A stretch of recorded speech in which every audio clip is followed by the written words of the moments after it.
Magandang araw po sa inyong lahat. Narito po ako ngayon upang ibahagi ang kwento ng masarap na kainan sa aming lugar rito sa Capiz. Siya nga pala, Hulyo ang aking palayaw. Laking Maynila at nagbabakasyon lamang rito sa Capiz. Dahil taga rito ang aking lolo at lola sa side ng aking mami Emilia. Isang gabi, habang naglalakad sa may kalsada papuntang plaza, agad kong narinig ang maingay na tawanan at pagbili ng mga tao sa isang maliit na karinderya. May mga upuan sa labas at mahahabang lamesa. Agad kong naamoy ang mahalimuyak na pagkain, iba't ibang klase ng luto.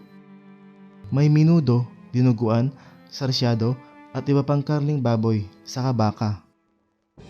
Sa sobrang kuryosidad sa kakaibang amoy na iyon, agad kong napagpasyahan na lumapit. Panay ang kahol ng mga aso. Lahat sila nakaharap sa kainan. Noong una, inisip ko na lang na baka gutom sila o kaya natatakam lang sa mga ulam. Pero habang tumatagal na, napapadalas ang aking pagdaan sa nasabing karinderya.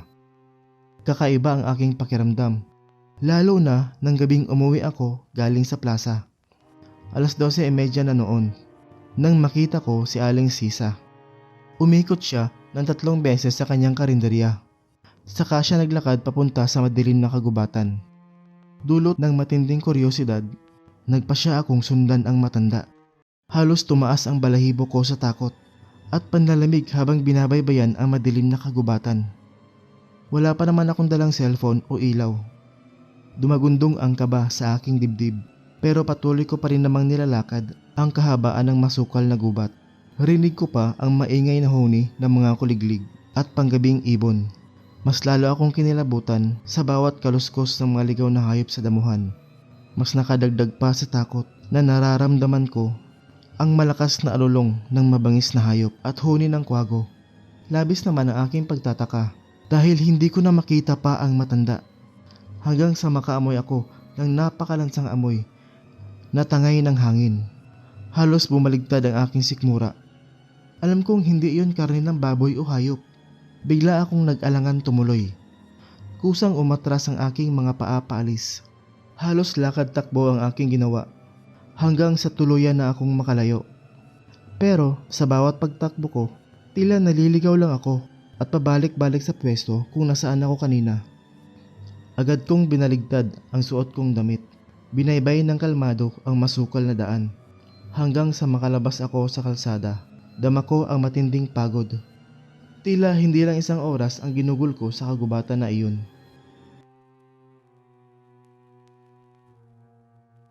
Hindi ako makatulog kahit nasa higaan na ako ng aming lumang bahay. Hanggang ngayon, iniisip ko pa rin kung nasaan na ang matanda. Hindi naman siguro siya napahamak. Hating gabi na at delikado na sa gubat. Sa sobrang lalim na ng pag-iisip ko, nakatulog ako na hindi ko namamalayan. Kinabukasan, nagsimulang magkaingay ang mga kapitbahay.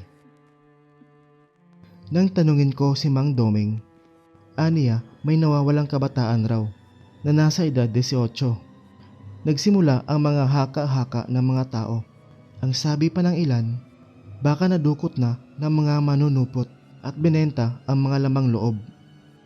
May ilan naman nagsabi na baka nakipagtanan ang lalaki sa nobya, pero napag-alaman na wala itong kasintahan. May ilan rin na nagsabi na baka naglayas. Nagkagulo ang mga tao at natigil ang kanilang bulungan nang marinig ang ingay mula sa sasakyan ng mga tanod. Bumaba roon ang tanod na si Mang Ruben at sinabing walang balita kay Ramon, ang binatang nawawala. Hanggang sa may nagtakbuhang mga bata, batang babae at lalaki, na sa tingin ko'y nasa edad 13 hanggang 15. Nakakapanindig balahibo ang mga paliwanag ng mga ito.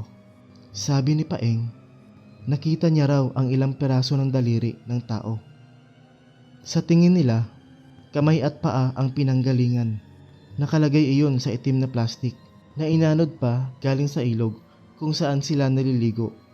Agad na nangilabot ang aking mga kapitbahay. Halos hindi ko na maisip kung paano nagkaroon ng ganoon sa ilog. Dinala kami ng mga bata sa nasabing ilog at naroon nga sa lupa ang nagkalat na daliri ng mga tao. Namumutla at namamanas mula sa pagkababad. Nagsimulang magkagulo ang mga kasama ko at halata ang kilabot sa kanilang mga mata. Nagsimulang lumapit ang mga tanod at isinilid ang mga iyon sa plastik. Umalis kami sa ilog at dumiretso sa barangay para makiosyoso. Narinig ko pa ang isang matanda na talagang delikado ang gubat na iyon, kung saan napapagitnaan ang malaking ilog sa kapis. Marami na raw talagang naliligaw roon na tao tuwing mangingilaw sa gabi. Muli akong kinilabutan at naalala ang kaganapan kagabi. Gaya nila, naligaw rin ako at nahirapang makalabas. Mabuti na lang natatandaan ko pa ang bilin ni Lolo. Noon, kapag pakiramdam ko, natitikbalang ako. Samantala, matapos mag-usap ng mga tanod at ng mga miyembro ng pamilya ni Ramon, agad inilipat sa NBI ang pag-iimbestiga para malaman kung kay Ramon ang nasabing daliri ng tao. Umuwi ako na tila nababahala at hindi malaman ang gagawin. Lumipas ang mga araw. Sunod-sunod ang nawawalang tao. Paan naman ang nakita ng mga magsasaka sa kanilang palayan. Nakabaon iyon. Nagsimula ng kabahan ang mga tao na baka may nakapasok sa aming lugar na mamamatay tao. Tuwing hating gabi, halos kilabutan kami at hindi na naglalakas loob pang lumabas dahil sa takot na baka kami na ang sunod na biktima. Isang gabi, nakarinig ako ng malakas na iyak ng bata sa likod ng bahay namin. Pero sobra akong natakot kaya hindi na ako lumabas pa. Hindi ko naman akalain na pagising ko kinabukasan, masasaksihan ko ang nagkalat na dugo sa kalsada. Animoy may kinaladkad pa roon. Muli na namang nagkagulo sa aming baryo. Sinisisi na ang mga barangay tanod at kapitan dahil marami na ang nawawala.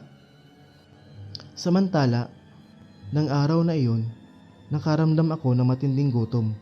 Tinamad na akong magluto at balak ko sanang tikman ang luto ni Aling Sisa. Kaya agad akong nagtungo sa kanyang karinderya. Sarado, walang tao at walang nabili. Nangunot agad ang aking noo sa pagtataka. May dumaan at tinanong ko kung nasaan ang tinderang matanda ng karinderya. Hindi raw talaga nagbubukas si Aling Sisa kapag araw o hapon. Palaging gabi. Tuwing alas 6, bukas na ito at umaaroma na ang nilulutong mga karneng ulam. Walang gulay o ano. Kaya dismayado akong umuwi at nagprito na lang ng itlog. Kinagabihan, nagpasya akong subukan ang luto ng matanda at doon na rin kumain. Sobra agad dami ng tao. Walang maupuan. Nag-aabot ang pila sa sobrang dami nila. Pinanood ko na lang si Aling Sisa. Nagluluto siya ng ulam pero walang asin. Walang kahit anong sibuyas o bawang. Purong karne at patis. May ilang di kulay na likido. Bigla akong kinilabutan nang lumingon siya sa akin at tinanong ako kung anong ulam ba ang bibilhin ko. Sinabi kong menudo. Kaya agad niya akong ipinagbalot. Binayaran ko iyon pati ang kanin. Umuwi na lang ako sa bahay at bala ko sanang kumain. Nang may mahagip akong rekado sa menudo ni Aling Sisa. May putol na daliri ng tao. Idagdag pa ang mamula-mulang karne at mabangong amoy noon. Pero imbis na ganahang kumain, biglang bumaligtad ang aking sikmura. Kakaiba ang karne ng menudo. Pero ang ipinagtataka ko, bakit sila adik sa lasa noon? Walang asin, walang bawang o sibuyas. Ano ang espesyal na rekado ni Aling Sisa? Napuno ng katanungan ang aking isipan. Kaya ng gabing iyon, talagang binantayan ko siya. Wala akong kinain sa kanyang menudo. Pinakain ko sa aso at halos mabaliw ito. Nangingisay at naging mabagsik. Animoy gutom na gutom pa rin. Sinundan ko naman si Aling Sisa. Pumunta siya sa kagubatan. Matapos umikot ng 3 beses. Naabutan ko siya sa ilalim ng puno ng balete. May mga kandila roon. Tila nagdadasal rin ito ng Latin kaya hindi ko maintindihan. Maya-maya pa, tumapat ang liwanag ng buwan sa kanya. Unti-unting nawasak ang suot niyang lumang bestida. Lumabas ang makahaba niyang kuko at naunat ang kanyang balat. Humaba ang kanyang buhok at namula ang mga mata. Tinubuan rin siya ng pangil at mabagsik na umangil. Tuluyan na akong natulala at nangilabot sa aking nakita. Mabilis na lumingon si Aling Sisa. Tila may naaamoy na kakaiba. Doon na ako tumakbo paalis sa sobrang takot. Hindi mawala sa isip ko ang kanyang pababagong anyo. Kinabukasan, doon ko nalaman ang kanyang tinatagong lihim. Kahit na natatakot, pinuntahan ko siya kinagabihan sa kanyang tindahan ng ulam. Doon ko nakita ang rekadong nilalagay niya sa nilulutong ulam. Sariwang karne, hindi ng hayop kundi ng tao. Tinatadtad niya pa ang parte ng katawan noon sa loob ng kanyang karinderya at halos bumaligtad ang aking sikmura. Nagtawag agad ako ng barangay tanod. Noong una, hindi sila naniniwala hanggang sa kumprontahin namin ang matanda. Nagipit ito kaya unti-unti nagbago ang kanyang anyo at naging isang mabangis na halimaw. Nadiskubre ng mga tao ang nawawalang parte ng katawan ng mga taong nawawala. Naroon ang mga ito sa sako. May dumating namang magiting na albularyo at kinalaban ng aswang.